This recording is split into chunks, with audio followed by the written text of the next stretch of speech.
कुमकुम भरे कदमों से आए माँ शैलपुत्री आपके द्वार, सुख संपत्ति मिले आपको पार।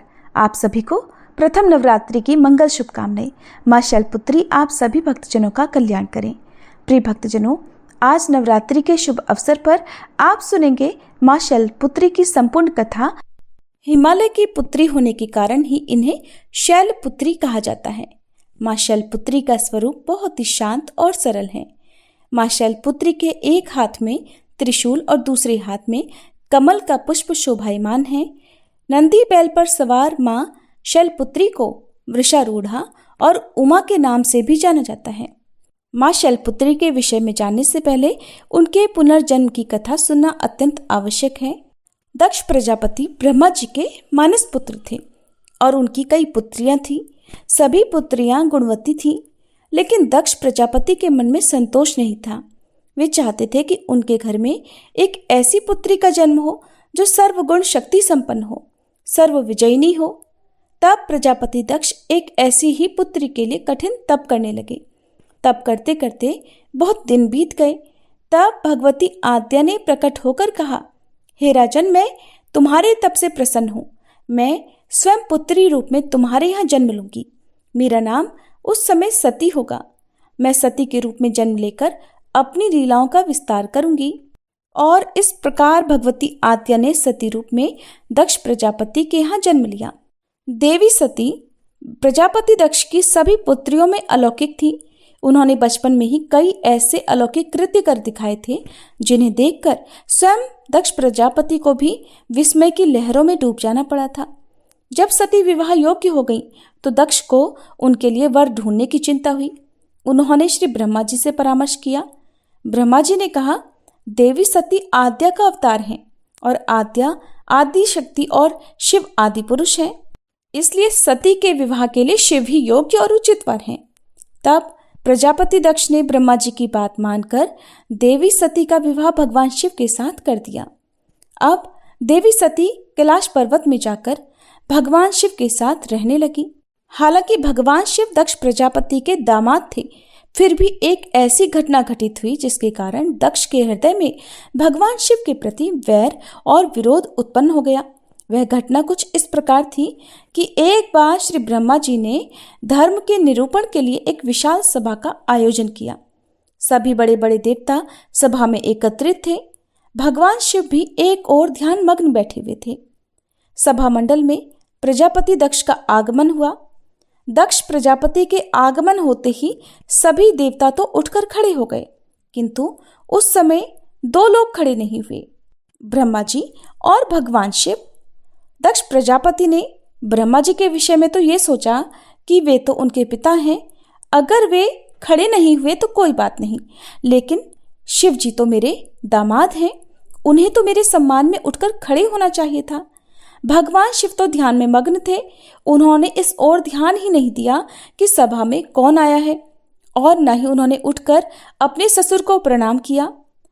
तब दक्ष प्रजापति ने इसे अपना अपमान समझा। केवल इतना ही नहीं, उनके हृदय में भगवान शिव के प्रति ईर्ष्या की अग्नि जल उठी। अब वे उनसे बदला लेने के लिए उचित समय और अवसर की प्रतीक्षा करने लगे। भगवान शिव को तो किसी के मान और किसी के अपमान से भला क्या मतलब। वे तो सबको एक समान भाव से देखते हैं। उन्हें तो चारों ओर अमृत ही दिखाई पड़ता है। जहां अमृत होता है फिर वहां कड़वाहट और कसैलेपन का भला क्या काम। भगवान शिव कैलाश पर्वत में रात दिन राम राम कहा करते थे। एक दिन देवी सती के मन में जिज्ञासा उत्पन्न हुई। उन्होंने अवसर पाकर भगवान शिव से एक प्रश्न किया कि हे प्रभु, आप हर समय राम राम क्यों कहते रहते हैं? राम कौन है?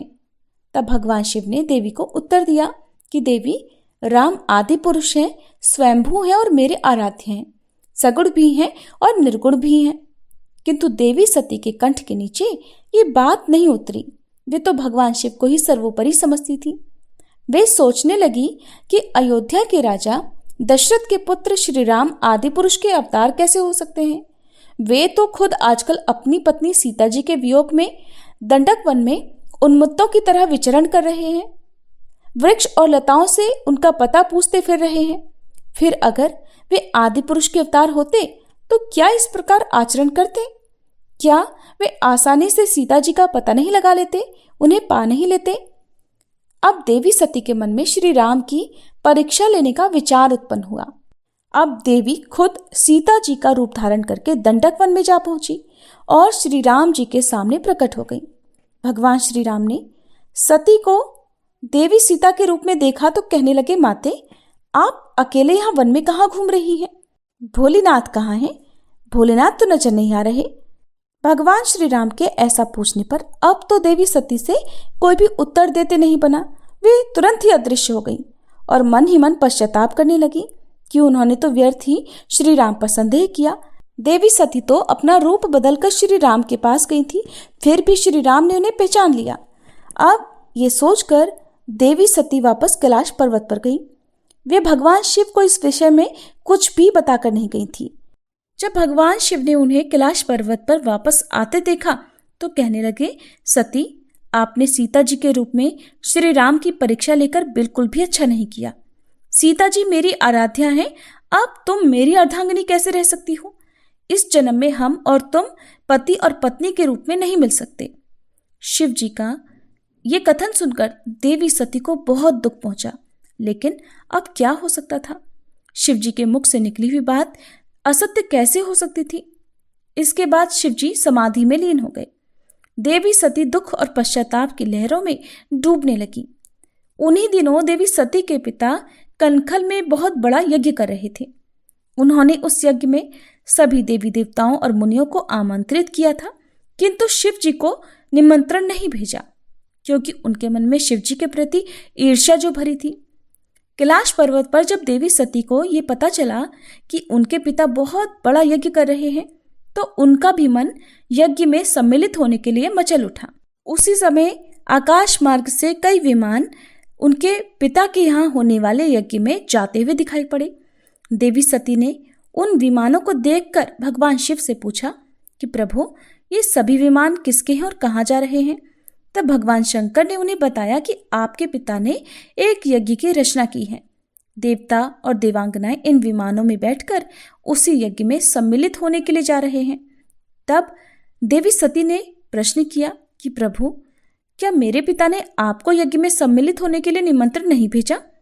भगवान शिव ने उत्तर दिया कि आपके पिता मुझसे वैर रखते हैं, फिर वे भला मुझे क्यों बुलाने लगे? देवी सती मन ही मन सोचने लगी, फिर बोली, हे नाथ, यज्ञ के अवसर पर मेरी बहनें भी जरूर आएंगी। उनसे मिले हुए मुझे बहुत दिन हो गए हैं। अगर आपकी आज्ञा हो तो मैं भी अपने पिता के घर जाना चाहती हूँ। यज्ञ में सम्मिलित हो लूंगी और अपनी बहनों से भी मिलने का सुअवसर मिल जाएगा। भगवान शिव ने देवी सती को समझाया कि देवी, इस समय वहां जाना उचित नहीं होगा। आपके पिता मुझसे वैर भाव रखते हैं, हो सकता है वे आपका भी अपमान करें, और फिर बिना बुलाए किसी के घर जाना ठीक नहीं होगा। किंतु देवी सती अपने मायके जाने के लिए हट करती रही, बार बार एक ही बात दोहराती रही, और उनकी इच्छा देखकर फिर भगवान शिव ने उन्हें जाने की आज्ञा दे दी। उनके साथ ही अपना एक गण भी भेज दिया, जिनका नाम था वीरभद्र। देवी सती वीरभद्र के साथ अपने पिता के घर गई, किंतु वहां पर किसी ने भी उनसे प्रेम पूर्वक व्यवहार नहीं किया। दक्ष ने भी उन्हें देखकर कहा कि तुम यहाँ पर क्या मेरा अपमान कराने आई हो? अपनी बहनों को तो देखो, वे किस तरह तरह के सुंदर अलंकारों और वस्त्र आभूषणों से सुसज्जित हैं। तुम्हारे शरीर पर तो केवल बाघंबर है। तुम्हारा पति शमशानवासी और भूतों का नायक है, वो तुम्हें बाघंबर छोड़कर भला और पहना भी क्या सकता है? दक्ष के ऐसा कहने से देवी सती के हृदय में पश्चाताप का सागर उमड़ पड़ा। अब वे पश्चाताप करते हुए सोचने लगी कि उन्होंने यहां आकर तो बिल्कुल भी अच्छा नहीं किया। भगवान तो ठीक ही कह रहे थे कि बिना बुलाए पिता के घर भी जाना नहीं चाहिए। अब क्या हो सकता है? अब तो मैं आ ही गई हूं। पिता के कड़वे और अपमानजनक शब्द सुनकर भी देवी सती मौन रही। फिर वे उस यज्ञ मंडप में गई जहां सभी देवता और ऋषि मुनि बैठे हुए थे और यज्ञ कुंड में धू धू करती हुई अग्नि चल रही थी और उस अग्नि में आहुतियां डाली जा रही थी। देवी सती ने यज्ञ मंडप में सभी देवताओं के तो भाग देखे, किंतु भगवान शिव का भाग नहीं देखा। वे भगवान शिव का भाग न देखकर फिर अपने पिता से बोली, हे पिता श्रेष्ठ, यज्ञ में तो सबके भाग दिखाई पड़ रहे हैं, किंतु कैलाशपति का कोई भाग नहीं। आपने उनका भाग क्यों नहीं दिया? प्रजापति दक्ष ने बड़े गर्व से उन्हें बताया, पुत्री, मैं तुम्हारे पति को देवता नहीं समझता। अरे वो तो भूतों का स्वामी, नग्न रहने वाला और हड्डियों की माला धारण करने वाला है। वो देवताओं की पंक्ति में बैठने योग्य नहीं है। भला उसे कौन भाग देगा? ये सुनते ही देवी सती के नेत्र क्रोध से लाल हो गए, उनकी भौहें टेढ़ी हो गई और उनका मुखमंडल प्रलय के सूर्य की तरह दमक उठा। उन्होंने पीड़ा और अपमान से तिल मिलाते हुए कहा, ओह, मैं इन शब्दों को कैसे सुन रही हूं? मुझे धिक्कार है। देवताओं, तुम्हें भी धिक्कार है। तुम भी उन कैलाशपति के लिए इन शब्दों को भला कैसे सुन सकते हो, जो मंगल के प्रतीक हैं और जो क्षण मात्र में संपूर्ण सृष्टि को नष्ट करने की शक्ति रखते हैं। वे मेरे स्वामी हैं। नारी के लिए उसका पति ही स्वर्ग होता है। जो नारी अपने पति के लिए अपमानजनक शब्दों को सुनती है, उसे नरक में जाना पड़ता है। पृथ्वी सुनो, आकाश सुनो और देवताओं तुम भी सुनो। मेरे पिता ने मेरे स्वामी का अपमान किया है। मैं अब एक क्षण भी जीवित नहीं रहना चाहती। देवी सती अपने इन वचनों को समाप्त करती हुई देखते ही देखते यज्ञ के कुंड में कूद पड़ी। जलती हुई आहुतियों के साथ उनका शरीर भी जलने लगा। यज्ञ मंडप में खलबली हो गई, हाहाकार मच गया। देवता उठकर खड़े हो गए। वीरभद्र ये सब देखकर क्रोध से कांप उठे और वे उछल उछल कर यज्ञ का विध्वंस करने लगे। यज्ञ मंडप में भगदड़ मच गई। देवता और ऋषि मुनि भाग खड़े हुए। वीरभद्र ने देखते ही देखते प्रजापति दक्ष का मस्तक काट कर फेंक दिया और ये समाचार कैलाश पर्वत पर विराजमान भगवान शिव को भी पता चला। सुनते ही वे प्रचंड आंधी की तरह कनखल जा पहुंचे। देवी सती के जले हुए शरीर को देखकर भगवान शिव अपने आप को भी भूल गए। देवी सती के प्रेम और उनकी भक्ति ने भगवान के मन को व्याकुल कर दिया था। उन शंकर जी के मन को व्याकुल कर दिया था जिन्होंने काम पर भी विजय पाई थी और जो सारी सृष्टि को नष्ट करने की क्षमता रखते थे। वे देवी सती के प्रेम में खो गए, बेसुध हो गए। फिर भगवान शिव ने उन्मत्त की तरह देवी सती के जले हुए शरीर को कंधे पर रख दिया और वे सभी दिशाओं में भ्रमण करने लगे। भगवान शिव और देवी सती के इस अलौकिक प्रेम को देखकर पृथ्वी रुक गई, हवा रुक गई, जल का प्रवाह ठहर गया। यहाँ तक कि देवतागण भी अपनी अपनी सांसें थामकर इस भयानक और दारुण दृश्य को देखने लगे। सृष्टि व्याकुल हो गई। सृष्टि के सभी प्राणी त्राहिमाम त्राहिमाम करने लगे। भयानक संकट उपस्थित देखकर सृष्टि के पालक भगवान श्रीहरि आगे बढ़े।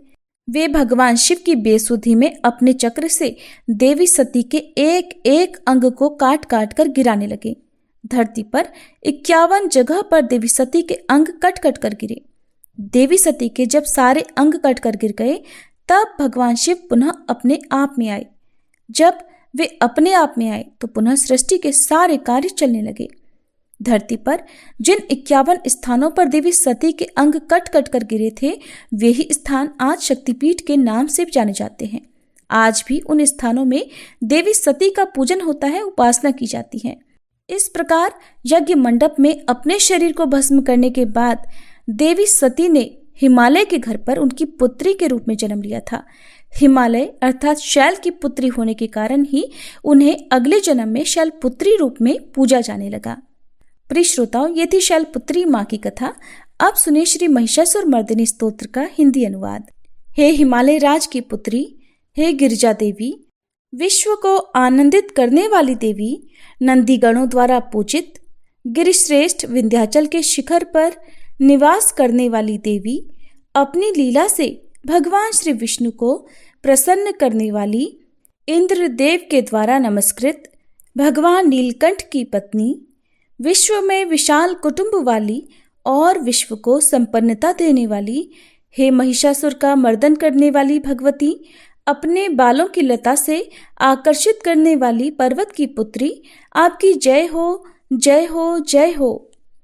देवों को वरदान देने वाली, दुर्धर और दुर्मुख असुरों को मारने वाली और स्वयं में ही हर्षित रहने वाली, तीनों लोकों का पोषण करने वाली, शंकर जी को संतुष्ट करने वाली, पापों को हरने वाली और घोर गर्जना करने वाली, दानवों पर क्रोध करने वाली, अहंकारियों के घमंड को सुखा देने वाली, समुद्र की पुत्री, हे महिषासुर का मर्दन करने वाली, अपने बालों की लता से आकर्षित करने वाली पर्वत की पुत्री, आपकी जय हो, जय हो, जय हो। हे जगत माता,